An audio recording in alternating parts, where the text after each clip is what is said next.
Welcome back, ladies and gentlemen. This is the Q&A podcast. I'm one of your hosts. I'm Jason Avant. I'm here with my main man, Quintin Mikell. Q, say what's up to everyone that's listening. What's up, everybody? Glad to be back. What a great time to be an Eagle fan. Yes, sir. Listen, it's so good to get on this show and have some positive feedback and some things that we can talk about of how they played well and how they did well. There's always a few things that they can clean up, but most of all, these last 4 or 5 shows have been largely on the negative side, not because we're negative, but we have to call it like we see it. So I'm so happy today that we can, just praise the Eagles and what they did schematically against the Giants and just dominating that football team. But before we get into that, we want to say thank you guys for tuning in to the Q&A podcast on Inside the Birds YouTube channel. Also, Facebook, Instagram, Twitter, Amazon, Apple. Catch us anywhere, anytime. We make sure that we drop that fresh fire for you guys. And also, if you want to participate in the show, send your questions to insidethebirds@gmail.com. Again, insidethebirds@gmail.com to get your questions answered later in the show. Thank you for all the fans that are tuning in and making this show so successful. To Adam, to Jeff, to Evan, to Josh, everyone that's responsible. Thank you guys 1,000. Q, first topic, big picture takeaways from the game. Before we get into X and O's, Eagles look healthy. They look balanced. 38-7, pretty dominant. And the only time they were stopped is when they stopped themselves, a penalty, a drop ball. What was the other thing that they had? I think it was a sack. I can't remember, but it was like all of their possessions, they basically could have scored if it wasn't for an error of theirs, pretty much. They dominated the game. So just talk about the big picture takeaway. They look balanced, they look healthy. What's going on? Yeah. I mean, it was great. I mean, from opening snap to the end of the game, you could just see that energy. Like you said, they were balanced. They looked healthy. A game plan was phenomenal on both sides of the ball, which, I'm actually was a little bit surprised to see. And just it was a total just dismantling of this Giants team, and it was beautiful to watch, man. It was beautiful. Yeah, we beating the Giants is always a special treat for us, especially after we gave them the false hope. Yeah. Especially after the week 18 false hope game where they had their backups in and we were out there, playing, the second defense, not second defense, but the second scheme. We're not trying to show everything what we're going to do to them in the playoffs, that type of thing, just in case we have to play them. And they took it to the head, and just to get knocked out, that was the best part. Everyone talked about Daniel Jones and how he was going to make a lot of money this offseason and how well he played against the Vikings. You got to remember that we beat the Vikings 40-3 early this year. Well, it was something outlandish. Yeah, it was like a blowout, right? Because we were playing the same vanilla defense and Ed Donatel, right? So that just all of the hype juice going and knocked them off their platform. All of my New York fans. Oh man, I remember it was earlier in the week. There was a lot of chatter on social media, and a bunch of Giants fans, after they won against the Vikings, they're F the Eagles. I'm like, all right, here we go. All right, we'll see y'all next week. And it's like I said, and we talked about it on the pregame show, Inside the Birds pregame show. Check that out every Sunday. We talked about it. It's only a certain, I mean, my point is that when you are playing with players that are undrafted, not every one of them, but or later round picks, eventually, if they're not the cream of the crop, if they don't supposed to be there, they're going to go back down and play at that level at some point. They can play 2, 3, 4 games extremely well. But if they don't belong there, eventually that descent is going to happen. And you saw that from Hodgins, and you saw that from James. They couldn't get open, but he had a wide open touchdown in his hands, dropped it. Those types of things occur and happen when the talent is playing above their normal standard. And that's what happens. And Yep. we saw the same thing with the Cowboys. We talked about that the entire year. The Cowboys don't have the same type of weapons that they've had on the outside like years before. CeeDee Lamb is a very good slot receiver. Michael Gallup is a quality receiver, but he's not a number one receiver. When you don't have that against a team like the 49ers, it's hard to manufacture offense consistently. And when you face a team like the Eagles, you face a team like the 49ers, they're going to expose that. Absolutely. Yeah. Yeah, the surprising thing, this is the most surprising thing of the day for me, was knowing how hard it is to play with a core muscle injury and how hard it is to lift up your freaking leg. Yeah. Not only to kick step and to readjust and to back trace and all that stuff that you have to do and bend from a right tackle. For him to go out there and pitch the game that he did, Lane Johnson, much kudos to you. Boy, that's a tough thing to do. I know how it feels. And for you to go out and play that well and just solidify that side of the line, Jalen Hurts pretty much, clean the entire day with the exception of one strip sack that he took forever with the ball. That wasn't in the offensive line. But yeah, just a great job by Lane Johnson. Yeah, it was phenomenal. And I mean, you could barely tell. And the thing that was crazy for me is like as the game went on, he got better. And usually it's kind of the opposite. If you have an injury, lingering injury, you start off, feeling good. And then as you take more hits and more movement, it starts to hurt. You start to slow down a little bit. But he looked like he got stronger as the game went on. And this Giants D line, Thibodeau, I mean, those guys are athletic, fast. Yeah, Ojar, yeah. Yeah, I mean, and he not a sniff on Jalen. It was phenomenal, man. Yeah, I think I can't say that he looked the best. I think he figured out a way to move because I don't think that he was a graceful mover out there, especially when he had to like redirect inside. It looked like he was hopping in there, but he was getting it done. He was just putting his body in front of people. He couldn't do the extra stuff down the field like he would normally do. He was like, dude, I'm gonna get this block at the line of scrimmage. The rest is on you. I can't get you. I'm not moving 4 or 5 yards down the field like I used to. I'm gonna be if it's a run play, I'm gonna be 1 yard past line of scrimmage. If you can't make a miss, that's on you. That's on you. But that's all you needed. Yeah, absolutely. That's all you needed. Jalen Hurts played a really good game. Started out the game 7 for 7. Then he missed, I believe, 8 for 8, and then he missed, like the next pass or something like that. And so he started out the game really hot. They got him in a nice rhythm with throwing like a couple underneath passes, but that second pass of the game, the deep ball to Devontae Smith, we're going to need that ball this week, buddy, because there's a lot of opportunities, a boatload of opportunities. And we're going to talk about that at the end of the show. I've been watching tape on this team since yesterday. The 49ers, there's a boatload of opportunities down the field. That's the one thing that you do have against this team is shots down the field. Can you get to the shot is the hardest part. But two places in this defense that's usually open is the middle of the field and outside. Yeah. Because they like to put Fred Warner on the line of scrimmage and run him in the cover 2. They do it a bunch. And I saw that last night. In this game, we need Quez. We need him at 3. And we're going to talk about that because there's some questions that you guys have for me at the end of the show. So I don't want to can't peek too soon. I'm getting a little bit excited. About this one, baby.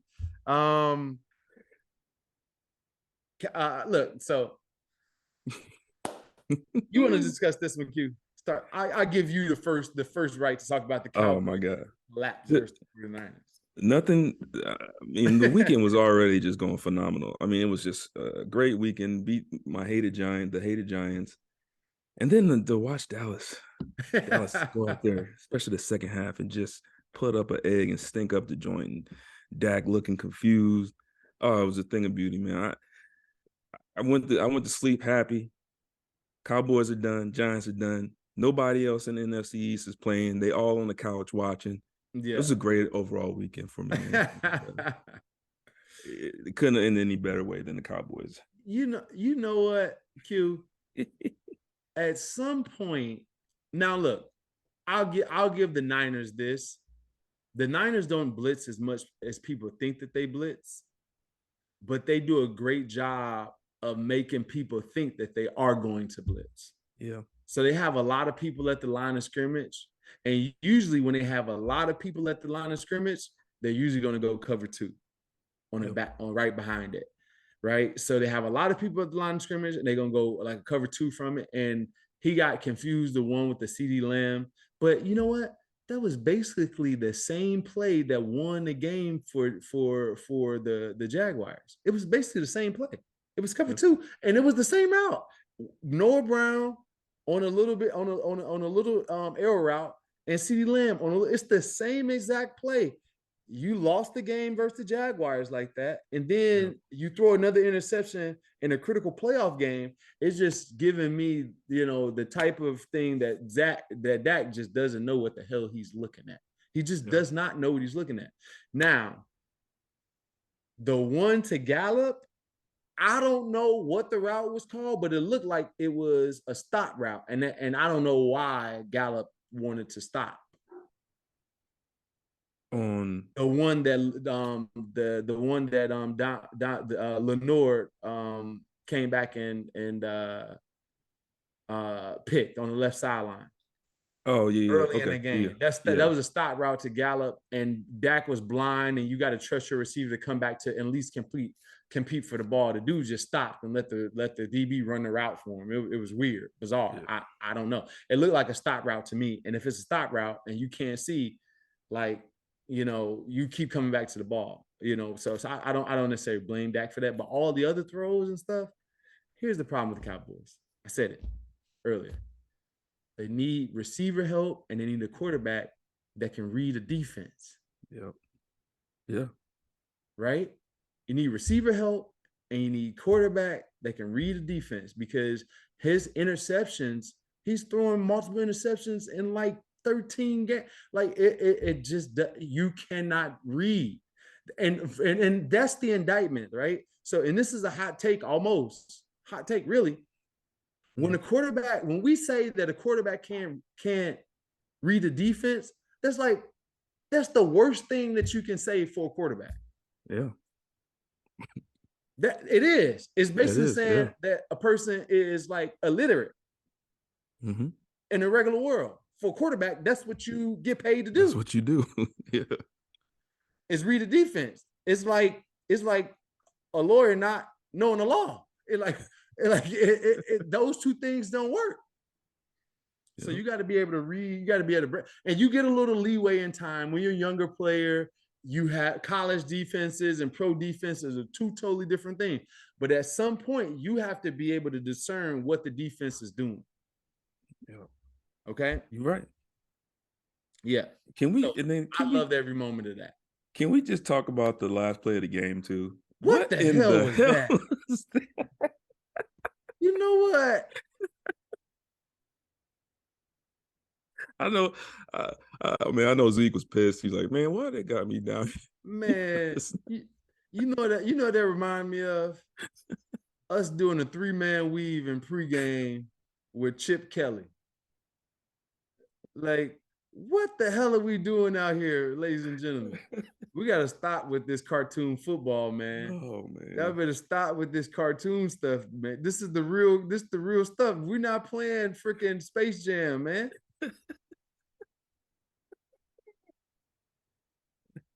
Oh, man, I want to know who called it. And it's tough for me, too, because, Kellen Moore is the offensive coordinator there. He's a great legend from Boise State. Got a good young mind. He's been taking a lot of flack for, a lot of interceptions in the play calling. But like you said, man, a lot of that's on Dak. Those are simple concepts. There's nothing hard about that stuff. Yeah, so. There ain't nothing hard about that. One thing about the last play again, I don't know why teams throw it, because you're going to lateral it multiple times, right? It's usually a 3-man rush. Why not just run a draw and stop the middle of, and just run up the field and set it up from there? Like, I don't understand why teams feel like they got to throw it. I don't know. Because all you doing is going up 5 yards and then tossing anyway. You got 5 offensive linemen that's blocking 3 dudes. Why not just give the draw? You end up with the same thing. That's true. There you go. Let's design one, man. I don't know. Design You a know, draw. my favorite design at the end of the game. Now, this is if you have time, but you need a little time. No timeouts. A little time, no timeouts. Throw the ball into the middle of the field. Have that guy dance around or whatever it is. When somebody comes near him, have a wall set up on the sideline where the guys are being blocked on the sideline and throw it back to a dude that runs up and steps out of bounds. I like that. I've told coordinators to run it my whole career. They looked at me like I'm crazy. I'm like, bro, it's going to work. If we need a field goal at the end of the game and we got to get 30 yards, that'll work. Because all you have to do is throw the ball because everybody's back 30 yards. Yeah. Whatever it is, you run up as far as you can, right? Say you got 15 seconds. You run up as far as you can. You turn towards sideline. Make it somebody that can throw, a receiver that can throw. Right, you run up the sideline. Everybody's on the sideline, but now you got walls in between those two dudes, and you throw it to the guy, and that guy like runs as far as he can and steps out of bounds. Why the wall is there? I love it. I love it. Yeah, that's a good idea. All right, Coach Avant. I see you. Hey, somebody gonna watch this and throw it in. I want my credit. Call it the Avant special. Yeah, we need that. The annexation of Puerto Rico. of Puerto Rico.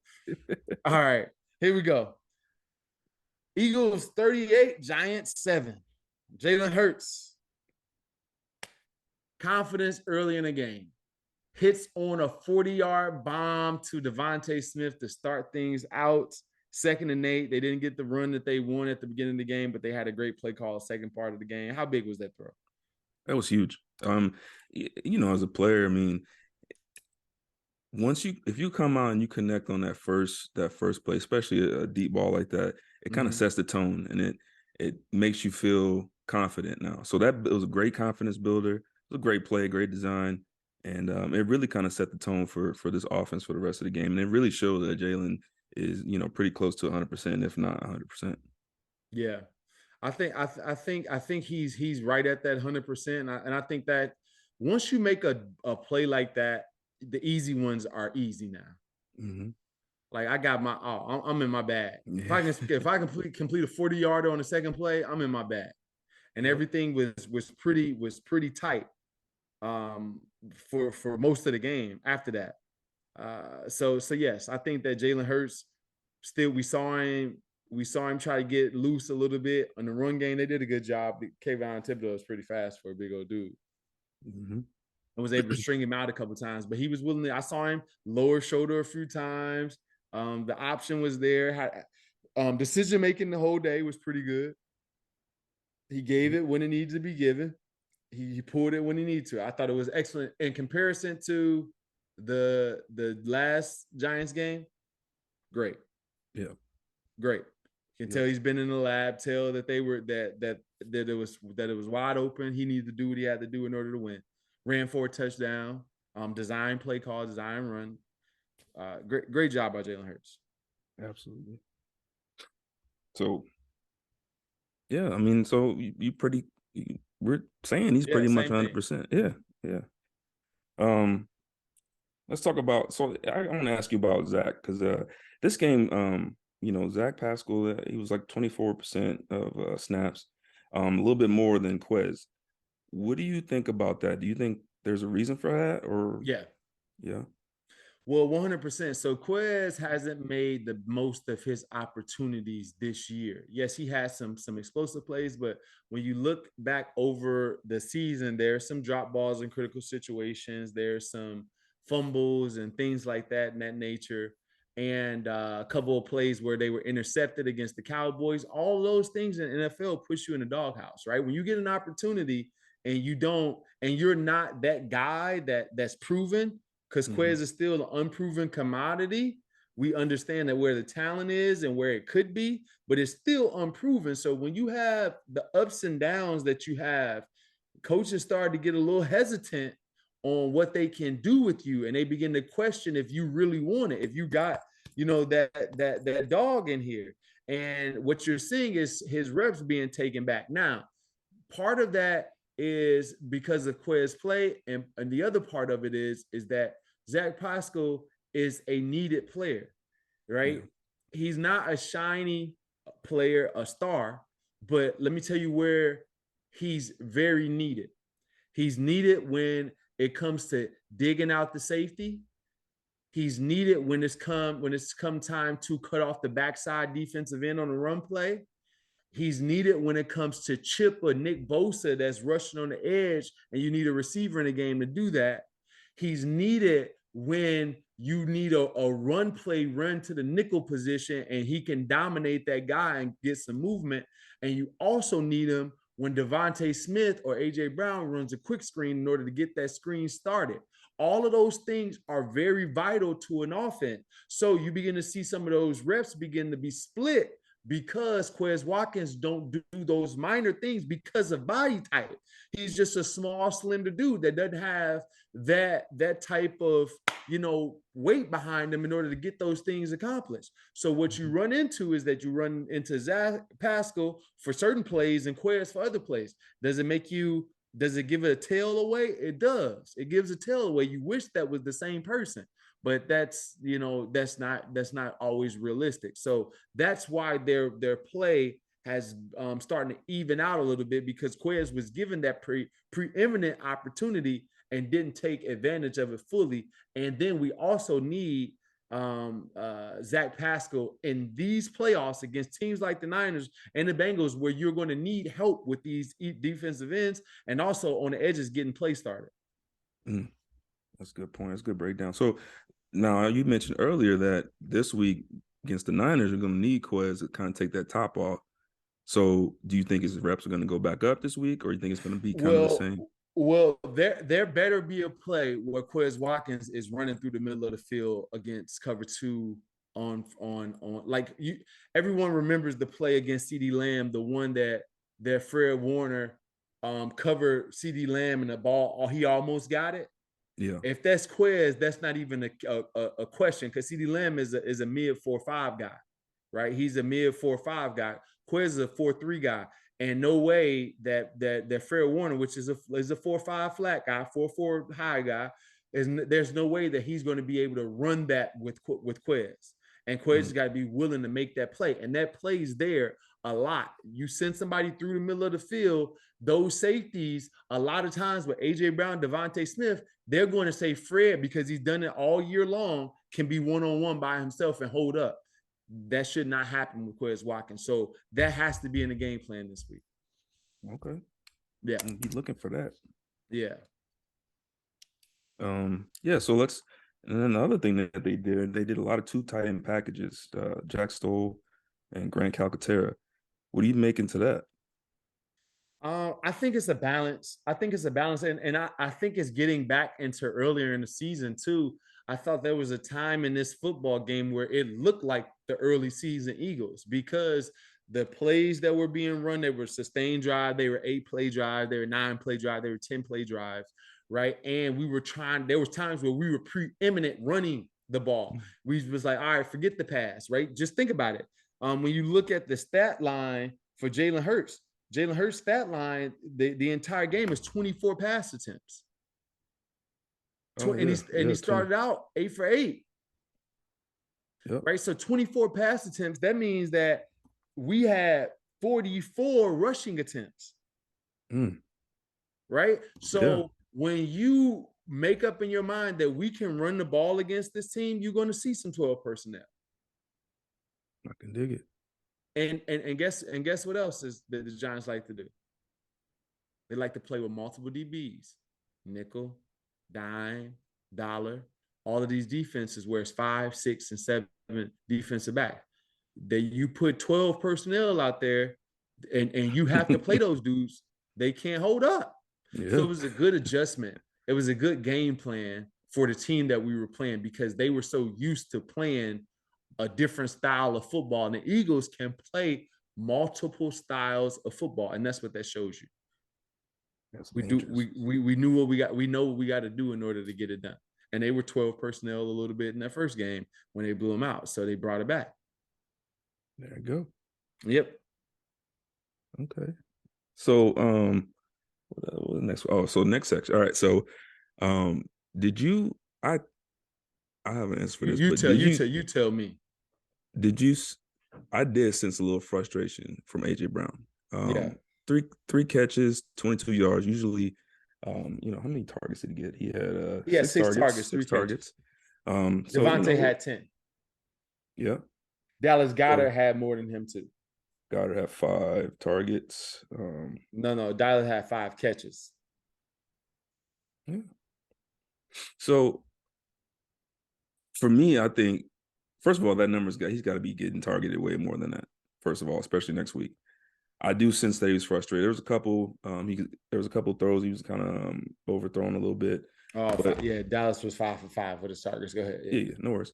But yeah, so I did sense a little frustration, and it's coming from a good place. We've talked about it before. If you're the star receiver, you're gonna want to get that ball as many targets as you can. So I'm not too worried about it right now. I just hope that number of targets goes up because he's gonna be a huge, huge asset against this team. What always worries Niners. me is you see what Stephon Diggs did at the end of the game. Yes. I have no respect for that. That team does everything that they can to get you the ball pretty much all season. Right. And do you think that they're going to go into a game plan saying that we're not going to try to get you the ball? Do you think that the other team knows that they're trying to get you the ball and rolling their safeties to you? And they have 2 very opportunistic safeties in Von Bell and Jesse Bates. Right. Yeah. They had a defensive line that dominated their offensive line, your offensive line. Dude, we can't get you the ball the way we want to. We want to. Mm-hmm. It's not like we don't want to. You got to stop that baby stuff, man. That's how relationships are forever fractured. That's what kicked you out to the Vikings, doing stupid stuff like that, right? So there's no place for that on a team sport. Yes, there can be frustration, but have some class. Stop taking pages out of T.O. and Antonio Brown's playbook. Those guys are Hall of Famers, of course, and you will be a Hall of Famer too. But there's no way to act or treat your teammates. That's why those dudes will die alone. Mm. Yeah. You get what I mean? And I don't mean that negatively. I hope they have family. I hope they have people that love them. But a lot of times they burn bridges with everybody because of the way that they're treating their teammates in adversity. If you can't handle getting it handed to you without panicking and saying it's your fault, basically, Josh Allen, on the sideline in front of everybody and stay together as a team, you don't deserve to be there anyway. Mm. You don't deserve it because you're not loyal. Because loyalty is not when everything is going well. Loyalty is when stuff is going bad. Will you protect me? Josh Allen found out that freaking Stephon Diggs won't protect me if stuff going wrong. Yeah. That's crazy, man. And you've been eating good off Josh Allen. Yeah. Eating filet mignon. Thinner cut. Aged. Certain stuff pisses me off. So that's not our guy. I don't think that the frustration was so heavy that it would lead to any of that. But I hope that a team like the Eagles don't allow those demons to creep into their mind. AJ Brown, 3 targets, 22. Not 3 targets, but 3 catches, 22 yards. That's not an AJ Brown-esque game. Jalen missed him on a clear touchdown on the right sideline. He wanted that play. He wanted to shine in the playoffs. Of course he did. You won the game. Know that they're going to need you next week. And boy, AJ Brown, if there isn't a bigger stage to be able to get your rocks off on where they're going to need you because nobody has been able to expose the Niners outside the numbers, and you can be that guy. That's why the Cowboys lost, because they couldn't win outside the numbers. Our team can. I believe you can beat Ward. I believe you can beat, I can't always say his name, Lenore. Mm-hmm. Ooh, I can't wait. You getting me hyped, man. I believe you can do it. If you want to do it, this is you and Devontae's game, because they keep their defense plays like they're playing against their offense. Yep. They keep everybody in the middle of the field. Everybody. When they drop out, they drop in the middle. You look at the middle of the field, even in cover 3, cover 4, and cover 2, they have 7 people in the middle of the field, and they lead the outside dudes by themselves. Dude, you and Devontae Smith, unless they play cover 2 every play, when they're not playing cover 2, you guys should eat their lunch the entire game because it's one-on-one the entire game, and nobody even try to help them out there. So you have your opportunity, frustration, whatever. You got your opportunity this week where it counts, and you have it. You'll have it again too in the big one because the Bengals gonna beat the Chiefs. Oh, really? Look, I'm with Coach Reed, but the Bengals about that business. The Bengals are about that business defensively too. They're about that business. That's true. and they're the Eagles and the Chiefs. The Eagles and the Bengals are the 2 teams that play similarly. They can beat you running, they can beat you passing, they can beat you in the middle, they can beat you on the outside, they can beat you with their defense. It's a lot of those are only two teams that are that diverse. The 49ers can beat you with their defense. They can beat you with play action. They can beat you with running, but they cannot beat you outside the numbers. Yep. They cannot. They threw 2 passes outside the numbers that entire football game. 2. One on a 3rd down to Ayuk and one on an route that got the penalty on Juwan Jennings. Yep. You're right. That's it. They line the guys up tight and hope for the best. Yeah, this Niners offense, I've never really been a huge fan of this style of offense. I actually like it. You like it? You go ahead. I don't like it because I hated playing against it. You have to play sound, fundamental type defense the entire game. But the reason why I don't like it, if this team is down by, let's say, 2 touchdowns, there's no way they're getting back into a game. Exactly. That's the key for the Eagles.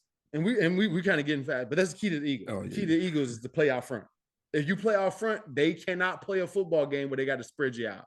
It's not in their repertoire. And Brock Purdy wouldn't know what the hell to do if you got to spread everybody out. He just would not understand because the way they're forcing him. And also, please press the point. They're getting all these bunch. They're getting all these bunch formations. Press them. Press the point. And jumble it up. Yep. Yeah. So, but yeah. So we can talk about that. That's getting me excited. All right. Let's where we at? All right. So let's go to our Mojo read. Mojo is building the sports stock market where you can invest in your favorite players. Invest in what you know. Turn your sports knowledge into real money with Mojo, the sports stock market. Real stats, real value. Shares entitle you to a guaranteed payout based on career-ending stats. No off days, no off season. Share prices rise and fall constantly in real time based on career-long projections. No off days, no off season, right? Cash out anytime. Build a portfolio. Buy and sell on your terms. Every play, every game, or every season. Mojo is available in New Jersey on iOS. By just downloading the app, you have a chance to win up to $10,000 in free shares of player stock. Click the link in the description for a chance to win a $10,000 in free shares of player stock. Must be 21 years or older, physically located in New Jersey to trade on Mojo. Have a gambling problem? Help is on the way. Call 1-800-GAMBLER. All right, Q. Here we go with the Mojo projections this week. All right. Hayden Hurst is up 7.5%. Bengals tight end. 5 receptions, 59 yards, 110, 1 touchdown. Was definitely integrated more into the offense against the Bills. Doing great. Also, another guy that's going up, Samaje Perine, is up 4.3%. Isaiah Pacheco. he needs to get the ball more. Yes, he does. That dude runs extremely hard, Coach Reed. Get that dude the ball a touch more. Figure out a way to get him the ball. And the other reason to be tough for the Chiefs to win this game, I'm not saying that they can't because Mahomes can do anything. It'll be tough for them to win because the Chiefs don't consistently win outside the numbers as well. Yeah. Travis Kelce is their workhorse to get stuff done. If they figure out a game plan in order to limit Travis Kelce, it'd be tough. It's gonna be tough. Yeah. Yeah. He's there. I mean, the whole offense goes through him. Yeah. But yeah, I like Pacheco, man. That 39-yard run he had, he looked like he was just angry. Yeah, he be running swole. He run like Adrian Peterson used to run. Adrian Peterson run swole. Oh, I'm like, dude, nobody want to tackle that dude. That's the only dude that no, it's a couple. You know who like that when he touched the ball, you start holding your breath. Yeah. Like when you watching it, I'd be like, man, dude. That's how it was when Devin Hester got the ball. You'd be like, oh, I don't even want to talk about that. We played them we played the Bears one year at home, and I'd never seen nobody. They ran a deep over route, and I was like 20 yards deep because I already knew what time it was. Yeah. He ate my cushion up so fast. I was like, dude, this dude is fast. Like, I remember that game. Ooh. I remember that game. He was playing a lot of receiver that game. And we kept giving him the ball at the 50-yard line because we was afraid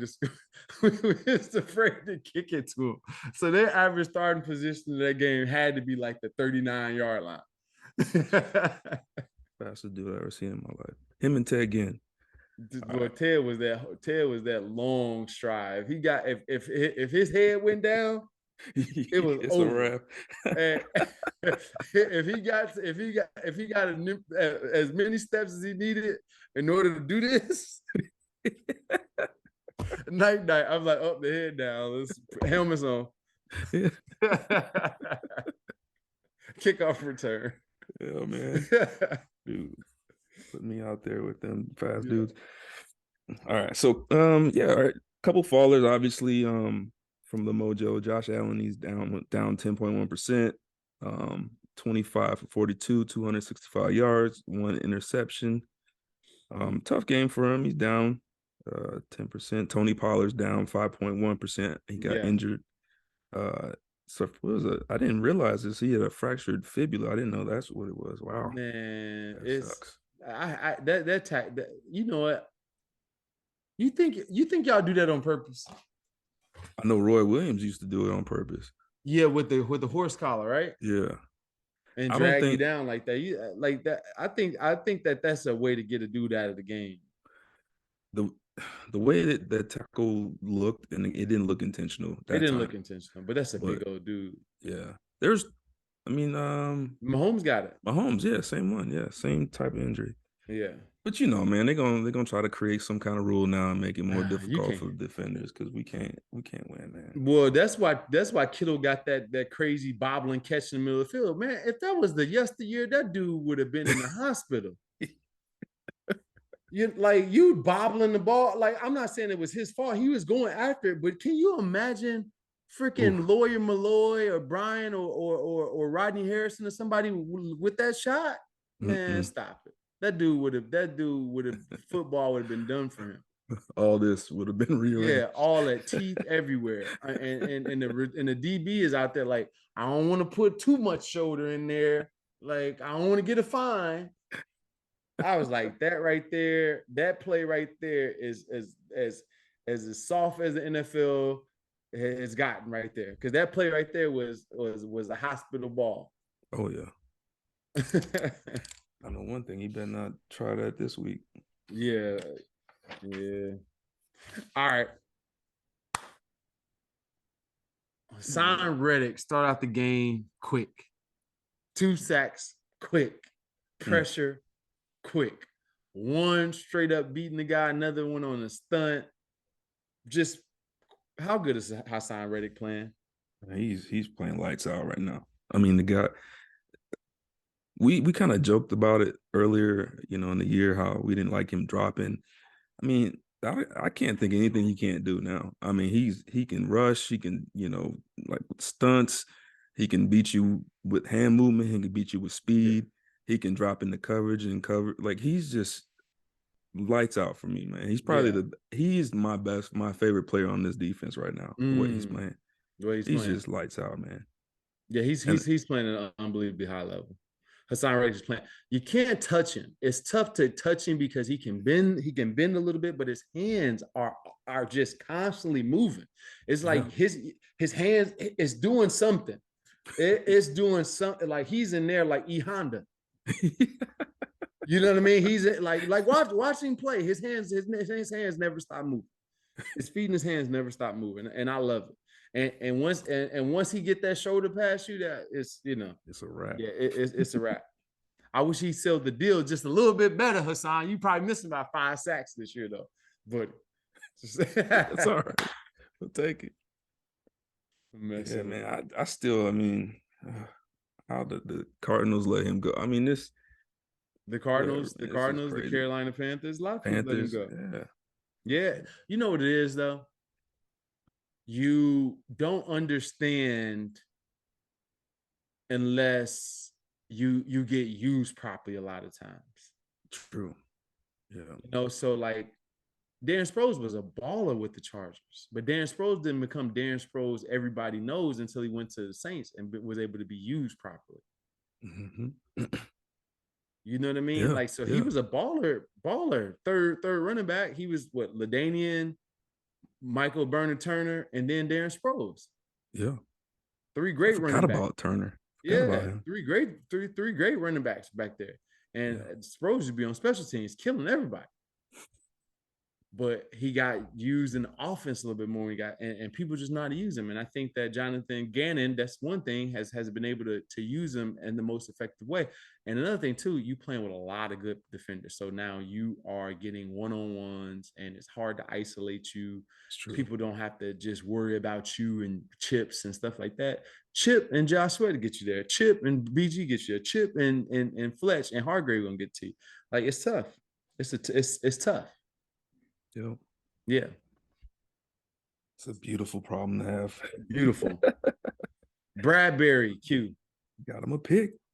Against his former team, looking at the eyes of the quarterback, knowing that Danny Dimes is going to throw him one for the homie. This is for my homie. There. Sound pretty good, man. threw one right to him. But that was a great play by him and reading the eyes of the quarterback. And the quarterback just wasn't paying attention to him at all. And I like that. I like the opportunistic. You gotta play with some aggression. I don't necessarily know if that's because CJ is back or whatever it is, or but I will say this. It was a veteran player. It was a blitz call, Jonathan Gannon. And guess what veterans do when a blitz is called? They make a play, son. That's what they do. They understand the situation. Who would have thought a damn blitz would get a pick? Man, look at that.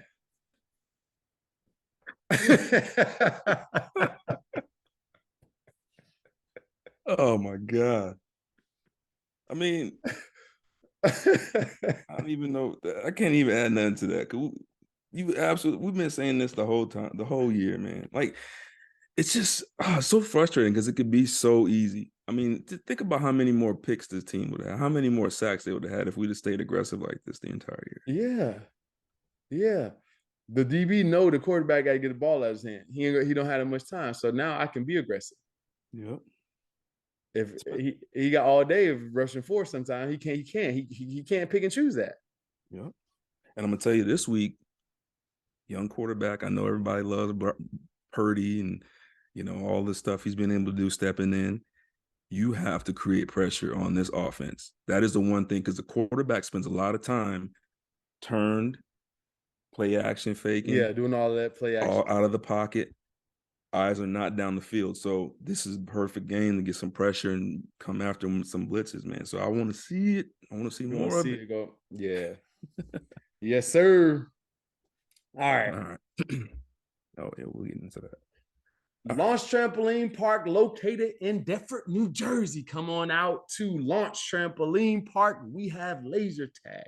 We have rock wall. We have a playground for small kids. We have slam ball to dunk on somebody. We have Ninja Warrior course. We have full arcade. We have arcades. We have a game that puts you inside the video game while you jump on trampolines. What don't we have at Launch Trampoline Park? The best birthday party spot in the entire South Jersey, voted by South Jersey Magazine. We are him. We can do it. We are your people for birthday parties. Come on out to Launch Trampoline Park in Deptford, New Jersey. All right, last part of this show. No, we got 2 parts. We got 2 parts. Q, it's that time, man. Yeah. I'm excited. I've been talking about this matchup for how long?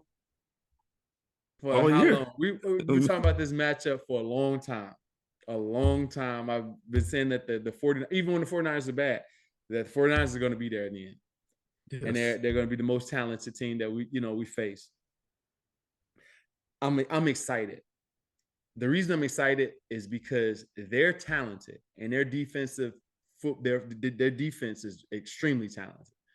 Everywhere. They're talented. I won't lie to you. They're talented. The Eagles match up versus this team really well, though. Yes. Really well. And I'm going to point out to some areas where I believe that we match up extremely well. Okay. Mm-hmm. Our receivers versus their corners is a win matchup for us. They can beat those guys in one-on-one situations. And when it's time to throw the ball down the field, we have to let the ball go down the field. Okay. I like that. So that's a winning matchup for us. If we can get our DBs to be on their receivers, that's a winning matchup for us. Yes. Because Ayuk is a really good route runner. Debo is a very good football player.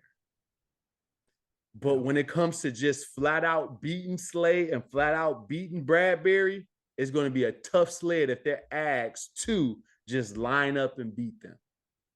Agreed. They have to do the smoke and mirrors, tight formations, pray for off coverage, outflank a guy, run some play action on a stretch far to the left and roll back to the right. They got to do something tricky like that in order to manufacture offense because they don't have traditional football players.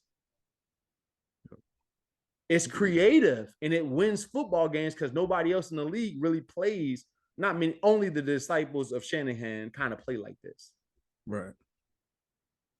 A condensed like the Rams type offense. Yeah. That's the same tree. That condensed formation. It'll win you some games. You can do, but you know what they had OBJ doing it because he can be outside too. Mm.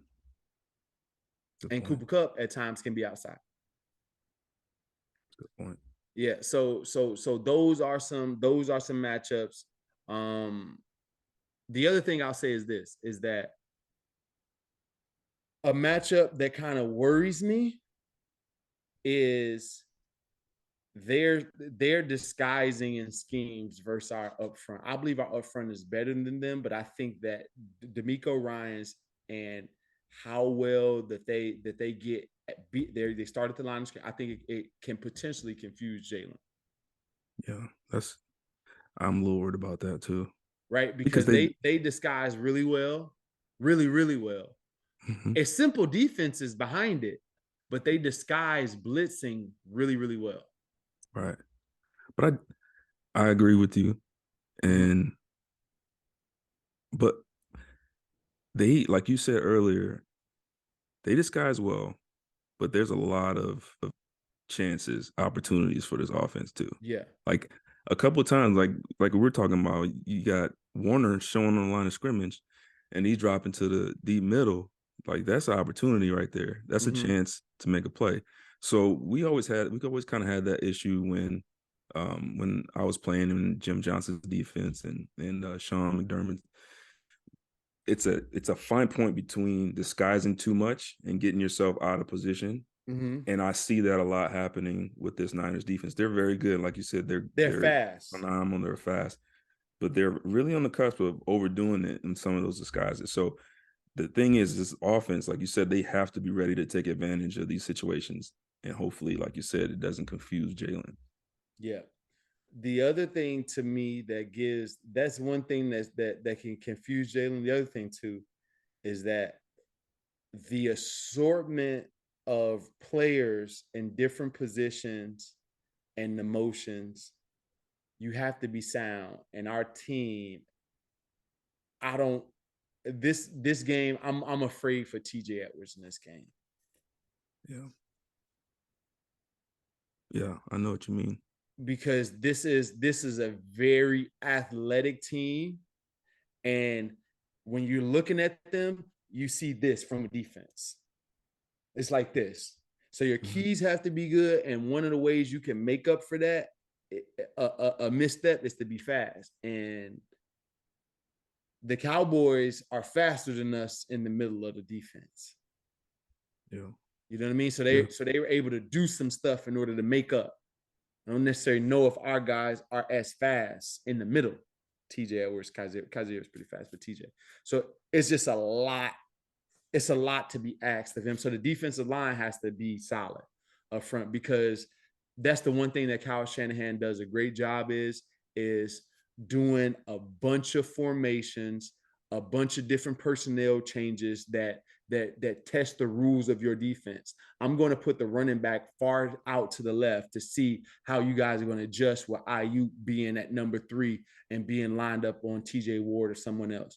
I'm going to put Kittle in the backfield to see what you guys is playing. If I run him on a wheel, I'm going to, he's a master at figuring out. He's one of my favorite offense coordinators because he does a lot with people that aren't just naturally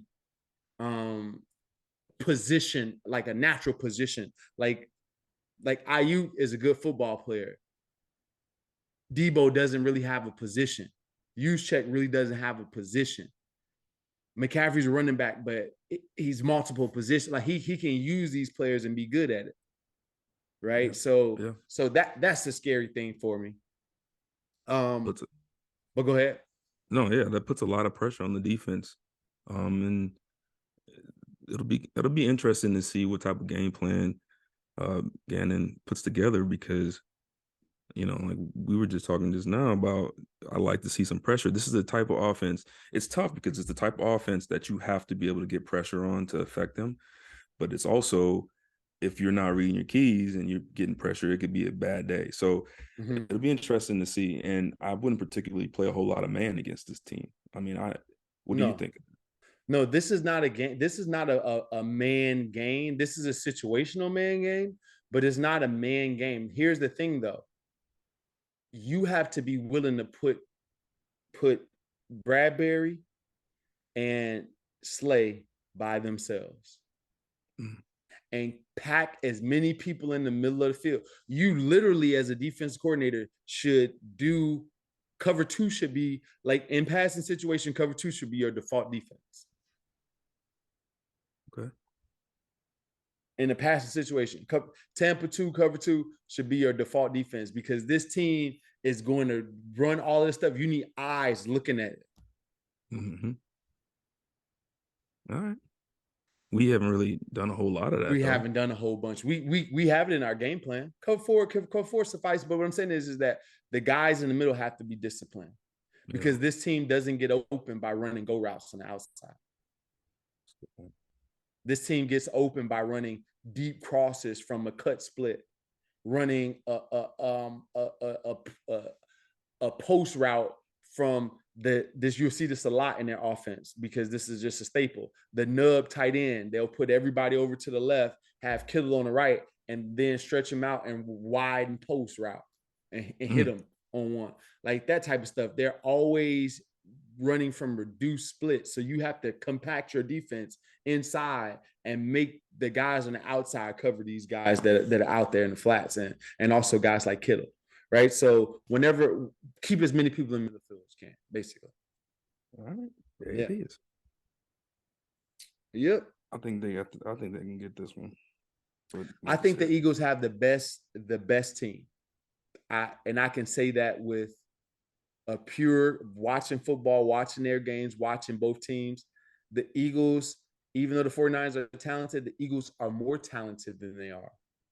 And they can win in one more way than the Niners can win. All right.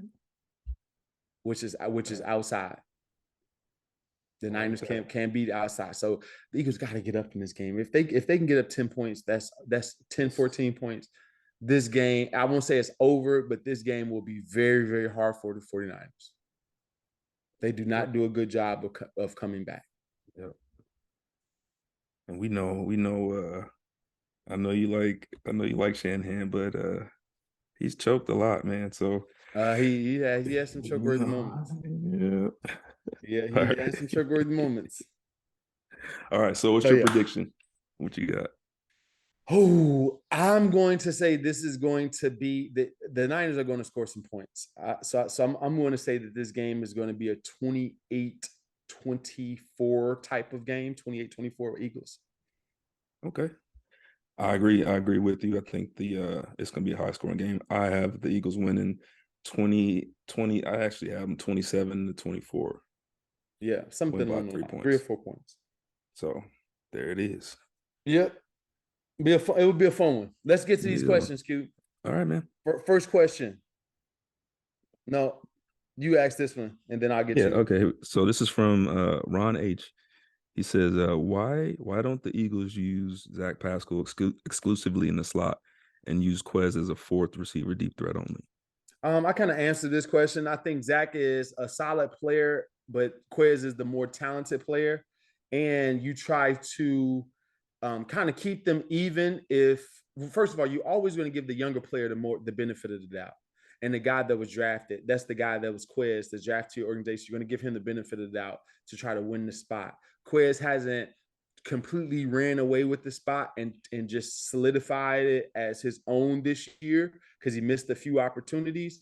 But you don't want to become so predictable as an offense where Quez is automatically a play to him. And when Zach Pascal is automatically a screen or run play. So they have to divide the time some type of way. And Zach Pascal doesn't have the speed in order to affect the game like Quez Watkins. So when Quez is out there, even if he's not getting the ball, you have to account for speed. And Q, like if G. Lou lined up at number 3, everybody in the league would respect Greg Lewis at number 3. Greg Lewis didn't catch a lot of footballs, but when he was in the game, speed is at 3. Travis Benjamin, they used to play for the Browns and went out to the Chargers. When he was lined up, he got just as much attention as the starting receiver did because he was so fast.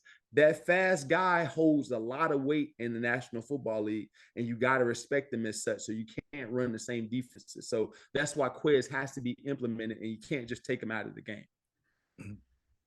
Okay. That's a good question. Yeah. All right. Last one. All right. So question from Chad H. This is for Q. If you were the Eagles DC, how would you run the defense differently in the playoffs compared to the regular season? Well, it's interesting. I don't know what changed, but the game plan that they had last week against the Giants was perfect. I mean, couple change ups and coverages, couple blitzes, more exotic looks. So I actually liked this game plan last week. Now moving forward against the Niners, the only thing that I am aggressive by nature as a defensive coordinator. I know that we have a young quarterback. We have like you said before, not really any real ones and twos outside. One starter type receiver for the outside. And we're playing an offense that likes to confuse you, an offense that does a lot with motions and stuff. So for me personally, I'm going to take the onus on myself as a defense coordinator to get aggressive Because when you're playing a team like this, if you're not aggressive, what can happen is you get kind of paralyzed. And you hit it spot on, because the exact example you used with TJ, this is the type of game that as a middle linebacker, you end up playing really slow because you're sitting there reading, right? You see all this stuff going, and what ends up happening is the linebacker is less effective. You're trying to neutralize that guy. So I would take my mindset of, especially early in the game, I'm coming after him. First, third down, we're coming after him. I might throw a zero blitz on him. I'm gonna make Purdy know it's gonna be a long day, and then go from there. So for me, I like the last week's game plan. Moving into this week, I'm gonna stay aggressive and get after it. Mm-hmm. That's how I would do it. And I like the way you said, making sure the middle of the field is defended. But I also just I can't have a rookie quarterback coming out and just dicing us up while we're just sitting back. Yeah. So that's my thing. Here's the other thing too, about not your question, but a thought that just came to my mind. Our corners got to sacrifice their bodies this week. Oh yeah, good point. Yeah, and this is for Bradberry, this is for Slay, this is for Gardner Johnson. This is not a soft football game. It's not a soft team. This is a game where you got to throw it in there. There's going to be times where Deebo Samuel is one-on-one with you, and you got to throw it in there. You can't go in there passively trying to kumbaya. There's no business decisions in these types of games. You got to come up forcefully and be able to drive a person back and come up with bad intentions, because there will be multiple blockers in front. And you got a Deebo up. You have to be Deebo. So this game will be a violent football game. It will be a violent will win the game. So our cornerbacks can't play the passive way that they have in times past. This one, you got to bring your nuts with you. You got to let them hang this week. Yes. Yeah. Yeah. Drop them. You got to drop them. You got to drop them. DG, what city did you hate playing in because the food sucked or the city was boring? It's a lot of boring cities. You guys. Like Green Jacksonville. Jacksonville. Where else? Man, I didn't like Green Bay. It's usually cold up there. Green Bay. Green Bay. Yeah, Green Bay. You stay in Appleton, Wisconsin. The best things they got going to Appleton, Wisconsin is a steakhouse and a movie theater. That's it. Yeah, you just when we arrive in Appleton, everybody's trying to figure out what's on, pay-per-view or the movie channels in a hotel. Nobody plan on going to anywhere to go eat. We go to Houston or something. We're going to Papados or find a place to eat something. You go to freaking Green Bay, we chilling at the hotel. Oh man, even the hotels up there. Yeah, the hotels stink. It's terrible. Yeah, so it's all good. So yeah, Green Bay, Jacksonville. I forgot about Jacksonville. Remember, were you on the team when we went to the Super Bowl? No, but I know it's bad. It was terrible. And they had more gentlemen's clubs than any place I've ever seen in my life. I'm like, another one? Drop it. Money. I didn't go in there though. I don't condone that. I don't condone that. Don't look at me. Don't look at me. All right, it's getting late. All right, so guys, that's the Q&A podcast. Q, you got the last word. As always, man, it's a pleasure. Like I said, every week, man, learn something new from you. It's always a blast. Can't wait to do it again next week, man. Celebrating this win. Go Birds. Go Birds.